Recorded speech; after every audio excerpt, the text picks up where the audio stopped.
तो आइए next question की तरफ बढ़ते हैं। क्वेश्चन नंबर 4 क्या है, अगर हमें दो मैट्रिसेस दी हुई हैं और हमने फाइंड करना है 4a माइनस 3b। अब हमारे पास क्या है, पहले हमने स्केलर से मल्टीप्लाई करना है और फिर दो मैट्रिसेस को क्या करना है, सब्ट्रैक्ट करना है। तो आप बच्चों देखिए, सब्ट्रैक्ट के लिए हमने कंडीशन पढ़ी थी कि हमारे पास मैट्रिसेस का जो ऑर्डर है वो बराबर होना चाहिए। तो अगर आप ए के ऑर्डर की बात करें तो ऑर्डर ऑफ ए क्या है हमारे पास, 2 क्रॉस 3। इसी तरह ऑर्डर ऑफ बी क्या है, 2 क्रॉस 3।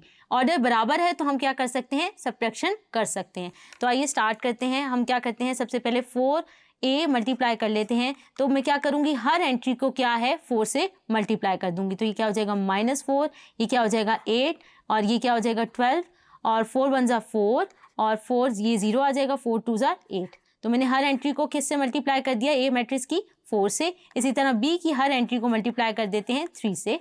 तो जब मल्टीप्लाई करेंगे तो क्या आ जाएगा, इसको लिख लेते हैं हम। यहाँ क्या आ जाएगा, 3 1 जा 3 -3 एंड 3 2 जा 6। ये मल्टीप्लाई हो गया। अब हमने क्या करना है, इन दोनों को सब्ट्रैक्ट करना है। तो आइए स्टेप सब्ट्रैक्ट कर लेते हैं। पहले मैं ये वाली मैट्रिक्स लिख रही हूँ।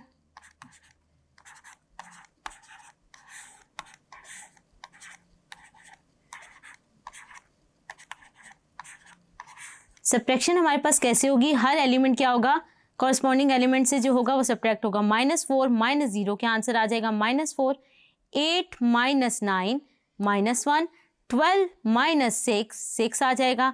4 -3 1 आ जाएगा। 0 -3, तो 0 माइनस माइनस क्या हो जाएगा, +3 आंसर आ जाएगा।